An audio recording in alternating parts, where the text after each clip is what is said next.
And Piper here, the disappearing Piper, with the Hannibal TV Daily Wrestling News Update.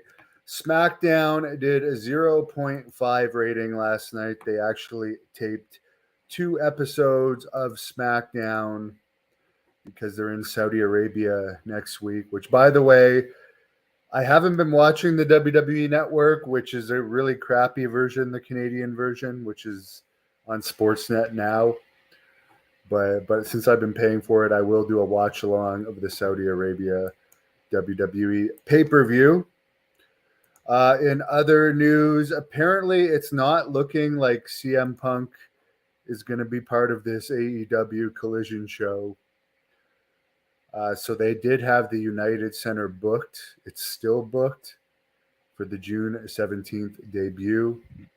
However, I don't think tickets have gone on sale yet, and since they don't want to tease that CM Punk is going to be there, they might be switching it to Daly's place in Jacksonville, Florida. Apparently, they have that one booked as a backup too. It's not like CM Punk long term could really make that show a ratings hit. The big thing is they're getting money now for a third show. We don't know how much, but the company's getting more money. Will the third show be good?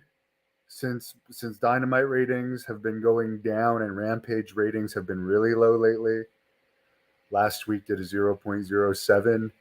Do they really need a third show? The money is going to be great, but they don't really have that many over stars to merit a third show. Who do they have? They got Jericho, Moxley to a lesser extent, Darby Allin to a lesser extent. They got Kenny Omega. They got the Young Bucks, but they're not at the Jericho or Moxley levels.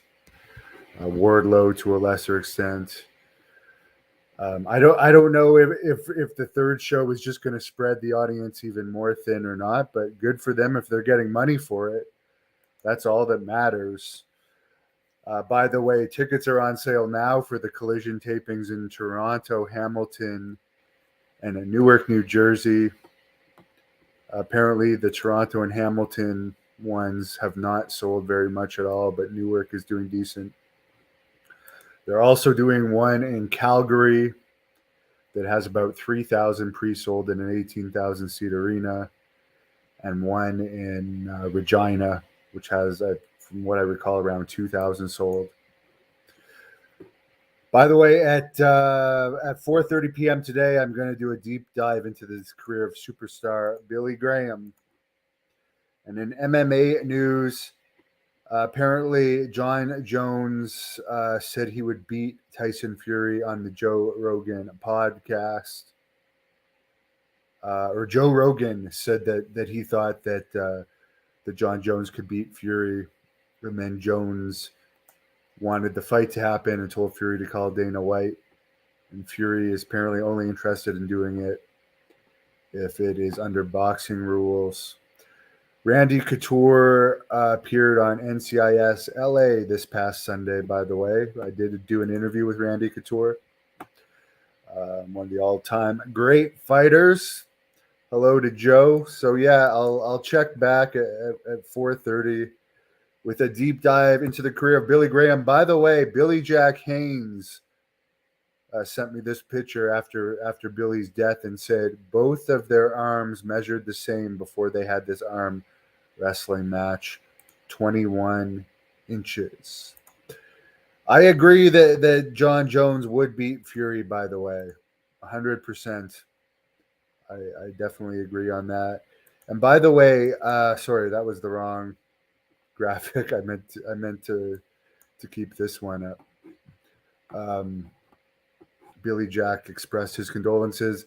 Hulk Hogan finally expressed his condolences for Billy Graham too. Nothing from Arnold Schwarzenegger. I'm surprised Arnold, who's the goddaughter of Billy Graham's daughter, hasn't said anything yet. But maybe he doesn't know.